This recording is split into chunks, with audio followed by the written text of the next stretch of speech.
What's going on, Packers Nation? Welcome back to another episode of Packers Latest. I am your host, Taylor Bretl, and I want to welcome you back to the channel as we are just one day away from game day. Packers taking on the New York Giants tomorrow, Sunday, 1 o'clock Eastern, 12 o'clock Central. But we got a lot to get into before we can jump to Sunday and get into game day. I want to start on the offensive side of the ball, looking at who needs to be the X factor to come away with a win in MetLife Stadium. I'm going to go with Jordan Love in this one. Might sound like a basic pick as he's the quarterback and sounds a little bit obvious. But you look at his last two games, no touchdowns in the games against the Panthers and the Eagles, and an interception within that mix, throwing one against the Panthers. Could have easily had a second interception in that game. There was a lob pass in the end zone, you could call it, that got dropped on a fourth down pass. And he really needs to step up. Jordan Love just 20 of 36, 176 yards last game against the Eagles. Not terrible, but when you have no touchdowns to pair with that, you know you can be a little bit better on an offense that has scored 7 points against the Philadelphia Eagles and 13 against the Carolina Panthers in back-to-back weeks. Would like to see something like he did against the Pittsburgh Steelers. I mean, an absolute dominant game. In my opinion, the best game I've seen him play in his career, maybe outside that 2023 playoff game against the Dallas Cowboys and that dominating 48-32 win. But in a regular season, I'll say this win against Aaron Rodgers and the Pittsburgh Steelers was the best that I have seen Love play. What Love really needs to do, and I think it's a little bit of him, it's a little bit of Matt LaFleur, I think the play calling just has to be changed a little bit. You looked at the game against the Eagles and lots of interesting play calls, lots of guys running into each other. I know you're banged up in the receiving room. Jaden Reed's been out. Tucker Kraft's newly out. And Romeo Doubs left that game, right? So, it's not the prettiest receiving room, not the prettiest situation, but there were plenty of plays for Jordan Love where he could have completed some easy passes, but he was looking for just a little bit more, and I think that's because the Packers were basically trailing the whole game. I mean, I know you were tied for most of it, but it feels like you're trailing when you haven't scored any points through 3/4 of a football game, and I think he was just trying to make more of a play when other under routes were there. But I, tip my cap to that, trying to make the big plays happen. And there were multiple drops in that game, about 4 or 5 drops, 3 of them really bad drops, one of them coming on a fourth down, one of them coming on one of the last drives out of the hands of Dontavian Wicks. So lots of things to clean up all around on the offense, but I want to put the X factor on Jordan Love, especially because we need to figure out what this offense is going to look like. You can say that they're hurt. You can say that that's going to give them struggles. But if this is what the offense is going to look like for a couple weeks, you got to figure out how to play with them, right? You got Luke Musgrave in there. Maybe Fitzpatrick's going to get some more time in there if Musgrave's not able to figure it out. You go to the receiving room, as I just mentioned, you're going to see guys like Dontavian Wicks sneaking in there more. Christian Watson is back from that injury, but he had just 2 catches last game. So you really got to balance it, figure it out, see where you're going to go from there.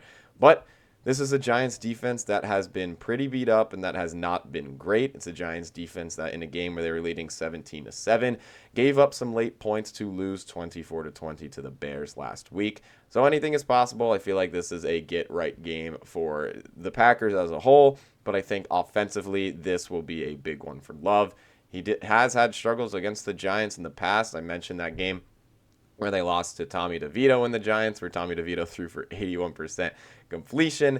And Jordan Love offensively in that game, not great himself. And that game was also in New York. So kind of like their kryptonite in recent history. I know it's a small sample size, but you got to change things. You got to move forward, and you got to come away with a win.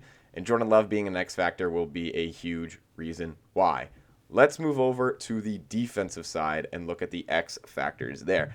I actually have a couple for this. I'm going to land on one answer.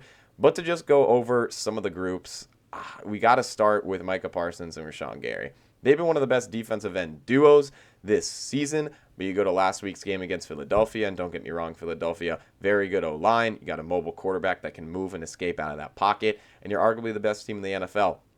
But this defense could not get any pressure, and I know that they only allowed 10 points, but getting pressures may have been the turning point to not have Hurts throw that 33-yard touchdown to Devontae Smith. So you look at the defensive line as a whole, I think that they got to step up just a notch just for that pressure statistic. You just got to get more pressure on the quarterback. It's Jameis Winston, a quarterback known for throwing picks, a quarterback that's older, not as mobile as ones that they faced in the past couple weeks in Bryce Young and in Jalen Hurts. So I think they got to step up a little bit. But for my pick for the X Factor, I'm going with a little bit more of a group. I'm going the cornerbacks because we talked about this last episode. The Packers are very injured in the corner room, and guys like Bo Melton, who had to play receiver, and then maybe they still needed him on the defensive side. That's hard to play two positions in one game in the NFL. This is not high school football or even earlier years. But you look at the corner room, it's really just Nixon and Valentine and company, respectfully. Nate Hobbs, I know I'm going to get in the injury report a little bit later, but it looks like Nate Hobbs is not expected to play. So you are very, very, very thin on the defensive side of the ball, especially in the cornerback room. But I say they're the X factor for this, not for the fact that they need to step up with how thin they are, but for the fact that Jameis Winston has that reputation for throwing interceptions and throwing a lot of them. Obviously, against the Packers in those two games against Matt LaFleur, 7 touchdowns, no interceptions. One of those two games was a 5-touchdown performance. And the most recent one in that game where Jordan Love crafted a comeback against the Saints, Jameis Winston still played solid with those 2 touchdowns and no interceptions. The way you get interceptions, it's usually the corners. But hey, maybe across the middle of the field you can get Quay Walker or you could get Cooper to get their hands on it. But usually it will be the cornerback. So I say that they got to be the X factor for Green Bay on defense. But obviously everyone's got to step up and still play strong as a whole, as they have been the last 2 weeks. It's really hard to find anywhere to knack the defense with how they've played, giving up just 16 and 10 points over the last 2 weeks. But unfortunately, with how the offense has played, that results in 2 losses. We've gone on the offensive side. We've gone on the defensive side. We're going to get a little bit more specific in what changes need to happen to get a win. Starting offensively, we talked about this last episode as well. Got to get more play actions in there. And I think if you get more play actions in there, that's what can make Jordan Love the X factor to win this game. We talked about it. Packers 3rd in play action success rate, I think it was called. I forget how they worded that statistic. But through the first 5 weeks of the NFL, last 4 weeks in play action usage, 29th in the NFL. They seem to have shied away from it. It's not that it's not working, it's that they're not using it. And if it's not working a little bit, to just completely give up and shy away from it, that's not usually the way to go. Usually you want to fix it. You want to figure out why you're shying away from it and how you can recoup. But I say you got to get that involved for sure. And you got to look at the receiving room as a whole that Love is throwing to. And you got to maybe find guys like, get Luke Musgrave to maybe play a Tucker Kraft role. I kind of wrote a couple things down here. You got to get the early down success, and I think the yards after catch are huge. After Kraft got injured, I know it was just pretty recently against Carolina, but it seems like the offense is very stiff. It feels like not many yards after catch. I mean, you go back to that game against Pittsburgh. How many times did Tucker Kraft get the football in his hands and run down the field like a maniac in the best way possible? We need to start seeing that from the Green Bay Packers. I wrote here, you just got to lean into Musgrave maybe a little bit more, maybe on some seams, maybe on some crossers, not just some flat routes where he catches it and he goes down right away. You got to get these guys in open space because that is where this receiving room succeeds as a whole. That is the biggest change that I think needs to be addressed. I think the defense has been fine. Obviously, you can always nitpick things and find where you need to progress.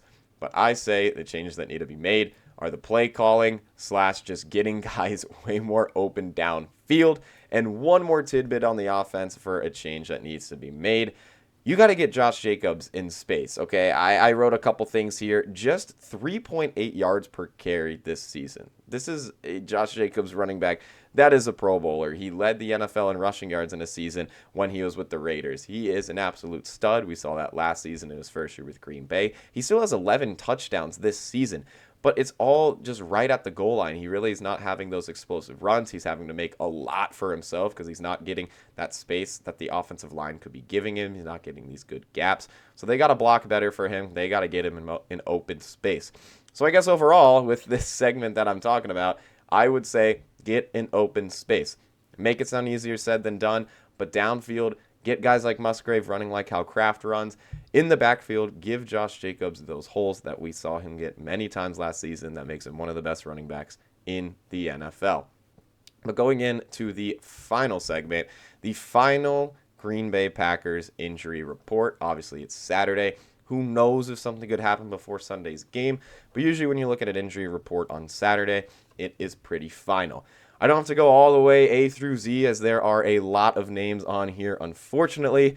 But highlighting the key guys that we needed to track, Romeo Doubs got that chest injury against the Eagles, but he's been fully in practice Wednesday, Thursday, and Friday, so he should be good to go.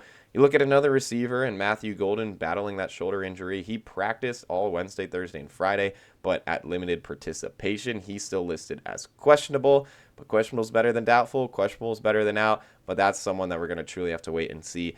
Probably a game time decision. Talked about Lucas Van Ness last episode as well. He's back in practice for the first time since October 12th.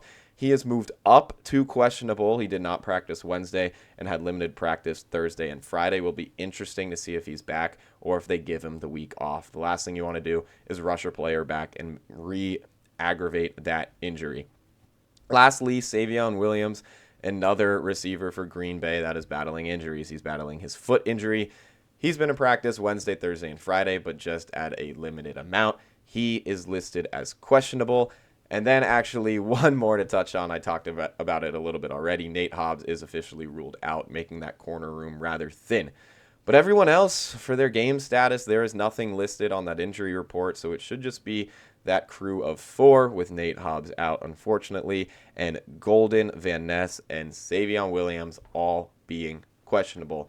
But hey, Sunday morning, maybe things will change. Maybe they'll be upgraded to active. Maybe we will have the full team back and healthy and ready to go. But that's something that we will just have to wait and see inside MetLife Stadium. But I appreciate you guys tuning in for yet another episode of Packers Latest. Tomorrow is game day. Get excited. Let's get a win. Move to 6-3-1. And as always, go Pack, go.